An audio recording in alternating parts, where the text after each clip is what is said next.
कौन हो तुम और क्या चाहते हो मुझसे? पैसे चाहिए? बोलो। ड्रग्स चाहिए? लड़की चाहिए? तुम कुछ बोलते क्यों नहीं हो? मुझे इस तरह से क्यों बांध रखा है?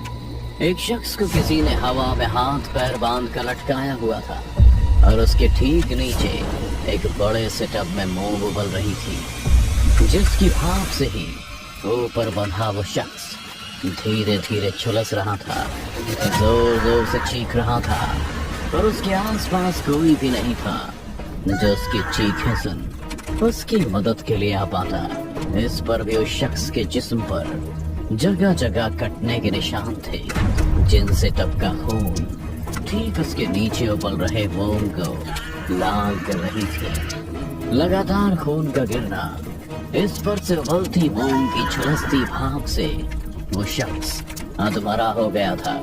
जब उससे अपना दर्द बर्दाश्त नहीं हुआ तो वो बेहोश होने लगा था कि तभी एक नकाबपोश शख्स कमरे में आया और ऊपर बंधे उस शख्स को देख मुस्कुराते हुए कहा, तो मिस्टर सिंघानिया, कैसे आप?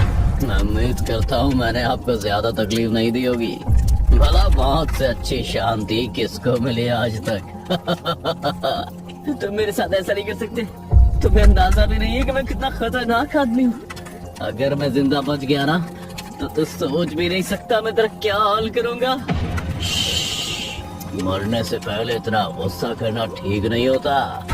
चुपचाप से हवा में लटके रहो, जल्दी तुम ऊपर चले जाओगे। ये सुनते ही सिंघानिया और जोर से छटपटाने लगा था और चीख चीख कर मदद के लिए चिल्ला रहा था कि तभी नकाबपोश शख्स ने अपनी जेब से लाइटर निकाल पहले तो अपनी सिगरेट जलाई और फिर उसी लाइटर से एक मोमबत्ती जला एक रस्सी के नीचे रख दी, जिससे वो सिंघानिया हवा में लटका हुआ था। जैसे जैसे वो रस्सी जल रही थी, सिंघानिया इंच इंच कर नीचे आता जा रहा था। नहीं, ऐसा मत करो। आखिर मेरी गलती क्या है? मैंने तुम्हारा इससे पहले सिंघानिया अपनी बात पूरी करता, वो एक झटके में खौलती हुई मोमबत्ती में जा गिरा। उसकी आखिरी चीख भी उसके अलावा और कोई नहीं सुन पाया। अरे साहब, क्या बता, बड़ी मनूस पेंटिंग है। जो ही को भी इसे खरीदन की सोचता भर है, वो साला कहाँ गायब हो जाता है, कुछ पता नहीं चला। 3 लोगन का खबर तो हमें सुन लिए। एक दिन आए बोले ही पेंटिंग चाहिए, फिर अगले दिन गायब, फिर कभी दिखा ही नहीं, ना यहाँ और ना ही दुनिया में। अच्छा, ऐसा क्या है इस पेंटिंग में? देखने में तो किसी खूबसूरत लड़की की लगती है। इतना कहकर सब इंस्पेक्टर अतुल दीवार पर लगी एक औरत की पेंटिंग के और करीब चला गया। फिर आहिस्ता से पेंटिंग की बारीकियों को देखते हुए बोला, वैसे बनाने वाले ने क्या बनाया है? एक बार देख लो तो नजरें चुराना भी पाप सा लगता है। ऐसा सुकून, वो भी इतने दर्द में, कोई कैसे बर्दाश्त कर पाया होगा? हमें तो ऐसा कुछ नजर नहीं आता है। पता नहीं आप समझदार लोगों के कहा ऐसे खूबसूरत चीज नजर आते है। एक लड़की है, शायद 6 से 8 महीना पेट से है, जिसने अपने एक हाथ में गुलाब और चाकू को एक साथ में पकड़ रखा है, और चाकू की वजह से उसके हाथ से गिरता खून एक बच्चे के दूध पीने वाले प्याले में इकट्ठा हो रहा है, और दूसरे हाथ में एक मोमबत्ती पकड़ी हुई है।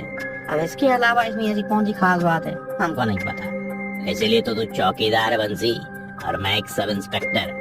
अब जल्दी से पैक करवा, मुझे इसके असली मालिक तक भी पहुंचानी है। साला कभी दलाल तो कभी चौकीदार तो कभी पोस्टमैन। मिनिस्टर लोग साले पुलिस वालों को समझते ही नहीं है। आप चिंता मत करिए, मैंने बोल दिया है, लोग अभी आते ही होंगे इसे पैक करने के लिए। आइए, जब तक मेरे कमरे में एक कप चाय पीते। चौकीदार बंसी सब इंस्पेक्टर अतुल से कहता हुआ उसे अपने कमरे में ले गया।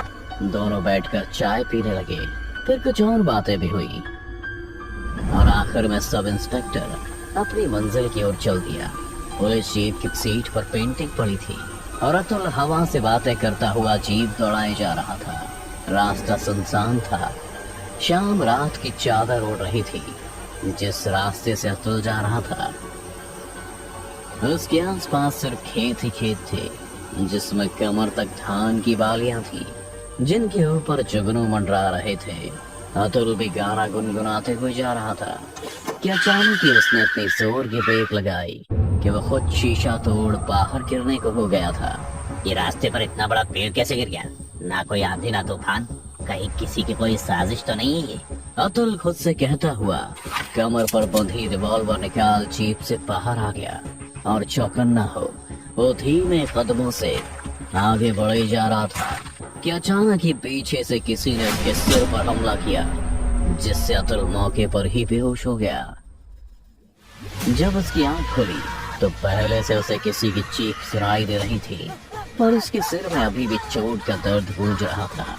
पर किसी तरह उसने जब अपना होश संभाला तो देखा उसके सामने एक शख्स हवा में बंधा हुआ है और ठीक उसके नीचे एक बड़ा बर्तन है जिसमें मूंग उबल रही थी, जिसकी भाप भर से हवा में लटका हुआ शख्स झुलस रहा था। कौन हो तुम और मुझे इस तरह क्यों बात रखा है? मैं तुमसे बात कर रहा हूँ, मुझे दर्द हो रहा है, तुम सुन क्यों नहीं रहे हो? हवा में लटके उस शख्स की आवाज सुन अतुल उसको पहचान गया था। वो मिस्टर कपूर थे, जिनके यहाँ sub inspector Atul painting deliver करने जा रहा था। पर मिस्टर कपूर की नजरें अतुल पर नहीं बल्कि कहीं और थी। और जब अतुल ने मिस्टर कपूर की नजरों का पीछा किया तो देखा कि एक शख्स कोने में खड़ा पेंटिंग को देख रो रहा है। सारे मामले को जान अतुल मौका देख वहां से निकलने को हुआ तो उसे अपने पास कुछ गीला महसूस हुआ। वो इसे नजरअंदाज कर वापस से उठने को हुआ कि जोर की चीख के साथ वापस अपनी जगह पर ही बैठ गया। वो चीख दर्द की थी। किसी ने उसकी किडनी में चाकू धंसा रखा था। अरे मुझे तो लगा था कि तुम होश में आते ही बोलोगे, पर तुम तो चीखने लगे। एक नकाबपोश आदमी आहिस्ता कदमों से अतुल की ओर चला रहा था। वो अतुल के पास आकर उसके जख्म को ध्यान से देखते हुए बोला, खामखा तुम इसका हिस्सा बन गए। पुलिस वालों की जिंदगी ऐसी होती है, कभी दलाल, कभी चौकीदार तो कभी पोस्टमैन। बस पुलिस का काम छोड़कर तुम सब करते हो। नकाबपोश की बात सुन अतुल का माथा ठनक गया था। उसने कुछ सोचते हुए बस इतना कहा, बंसी तू है इस नकाब के पीछे? बंसी का नाम सुनते ही उस नकाबपोश शख्स ने अतुल की किडनी में धंसे चाकू को आहिस्ते से और अंदर दबाते हुए कहा, बंसी नहीं, आर्टिस्ट सत्या, महान चित्रकार सत्या। सत्या अपने दांत भींचते हुए अतुल की किडनी में चाकू को और अंदर धंसाता जा रहा था, जिससे अतुल को इतना दर्द हो रहा था जिसकी कोई इंतहा नहीं थी। वो सत्या के चेहरे पर नाखून मारता हुआ एड़ियां रगड़ रहा था, जिससे सत्या का नकाब हटकर नीचे गिर गया। नकाब हटते ही अतुल का शक यकीन में बदल गया था। नकाब के पीछे बंसी था जो खुद को सत्या कह रहा था, मगर अतुल ने अपना दर्द बर्दाश्त करते हुए आखिरकार सत्या से पूछ ही लिया, तो इससे पहले जितने भी लोग इस पेंटिंग के नाम पर मारे गए उन सब का कत्ल तुमने किया था, है ना? पर क्यों? ऐसा क्या है इस पेंटिंग में? क्यों तुम इसे किसी और की नहीं होने देते? नकाब हटने के बाद अतुल सत्या की आंखों में आंखें डाल गुस्से से उससे कह रहा था कि तभी मोम के बड़े से बर्तन के ऊपर लटके मिस्टर कपूर ने कहा, साले चौकीदारों की तेरी इतनी हिम्मत, तेरे तो मैं इतने टुकड़े करूंगा ना कि लोग गिनेंगे नहीं बल्कि बटोरेंगे। मिस्टर कपूर ने जब सत्या को चौकीदार कहा तो उसका गुस्सा आसमान पर जा चुका था। वो तुरंत ही खड़ा हुआ और कील से बंधी रस्सी को ढीला करने लगा, जिससे उसके सहारे लटके मिस्टर कपूर सीधे मोम के बर्तन के और करीब आ गए। भाप अब इस कदर बढ़ चुकी थी कि मिस्टर कपूर के चेहरे से मांस गलकर नीचे मोम के बर्तन में गिरने लगा था और उनकी चीखें और तड़पड़ाहट सातवें आसमान पर जा पहुंची। मेरा नाम सत्या है, महान चित्रकार सत्या। अगर दोबारा ऐसी गलती की तो रस्सी ढीली नहीं, सीधा काट दूंगा, समझा? सत्या रस्सी को वापस कील में बांधता हुआ मिस्टर कपूर से कह रहा था। वो रस्सी को बांध वापस सब इंस्पेक्टर से बात करने आ ही रहा था कि उसने देखा सब इंस्पेक्टर ठीक उसके सामने हाथ में वही चाकू लिए खड़ा है जो कुछ पल पहले उसकी किडनी में धंसा था। सत्या चुपचाप खुद को सरेंडर कर दे, वरना तेरा अंजाम अच्छा नहीं होगा। फिर से वही किसी पिटी लाइन, अरे कुछ तो नया बोल। सत्या मुंह बनाता हुआ अतुल से कह ही रहा था कि उसने देखा कि अतुल उसके सामने हाथ में चाकू लिए खड़ा है, पर इससे पहले सत्या अपनी बात पूरी करता अतुल ने वो चाकू सत्या की पसली में घुसा दिया और आहिस्ता आहिस्ता उसे घुमाते हुए बोला, जब डायलॉग इतना फेमस है तो इसे फिर बदलना क्यों? चल अब तेरा पंचनामा लिखता हूं। बता सब शुरू से, वरना चाकू में अभी भी बहुत धार बची है। सत्या को भी अंदाजा हो गया था कि वो अपने ही जाल में फंस चुका था और अगर जल्दी उसने कुछ नहीं किया तो वो जिंदा भी नहीं बचेगा। तो सही था इंस्पेक्टर, इस पेंटिंग में जो औरत है वो मेरी माँ है और इसके पेट में जो बच्चा है वो मैं हूँ। ये पेंटिंग मेरे बाबा ने मेरी माँ के लिए बनाई थी, जो मेरे पैदा होते ही चल बसी थी, जिसका इल्जाम मेरे बाबा ने मुझ पर डाल दिया था। वो मुझसे नफरत करते थे, बचपन से ही मुझे मारते थे। मेरे चेहरे में उन्हें अपनी मरी हुई पत्नी दिखाई देती थी, इसलिए फिर एक दिन मैंने उनको मार दिया, ठीक मिस्टर सिंघानिया की तरह उबलती मोम में डुबाकर।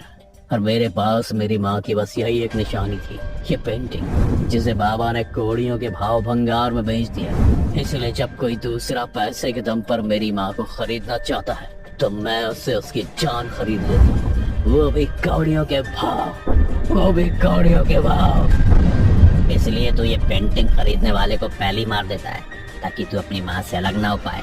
तू सच में एक दरिंदा है जिसको सलाखों के पीछे होना चाहिए। सत्या और अतुल दोनों बात ही कर रहे थे कि तभी मिस्टर कपूर ने तड़पते हुए कहा, help me please. Mister Kapoor की बात सुन अतुल तुरंत ही उसे मोम के बर्तन से ऊपर हटा अपने पास ले आता है, पर जब उसने दोबारा सत्या को देखना चाहा तो वो गायब था और उसकी माँ की पेंटिंग भी गायब थी। वो तुरंत समझ गया था कि सत्या एक बार फिर से फरार हो चुका है। वो मिस्टर कपूर को सहारा देकर बाहर जाने को ही हुआ, तभी सत्या ने अपने हाथ में मशाल और दूसरे हाथ में वो पेंटिंग लिए पीछे से कहा, इतनी जल्दी कहाँ चल दी इंस्पेक्टर अतुल? अभी तो खेल शुरू हुआ है, भागो जहाँ तक भाग सकते हो। अब मैं तुम्हारा पीछा नहीं छोड़ने वाला। इतना कहकर सत्या ने पूरे घर में आग लगा दी। सारा घर मोम का बना हुआ था, इसलिए देखते ही देखते पूरा घर आग की चपेट में आ गया। अतुल बेहोश से काम ले तुरंत मिस्टर कपूर के साथ बाहर आ गया। उनके बाहर आते ही पूरा घर ढह चुका था। लेकिन जब पंचनामा हुआ तो उसी घर के तहखाने में बहुत सी लाशें मिली जिन पर मोम लगा हुआ था। उन सभी लाशों की पहचान तो हो गई थी, पर सब इंस्पेक्टर अतुल को सत्या की लाश नहीं मिली थी, जिसका मतलब साफ था कि सत्या अभी भी फरार है। आज 10 साल बाद सब इंस्पेक्टर अतुल डीजीपी बन गया है, लेकिन उसके मन से ये सत्या नाम की टीस आज तक नहीं मिटी, और साथ ही पेंटिंग में उस लड़की का चेहरा जो आज भी अतुल के ख्यालों में जिंदा है।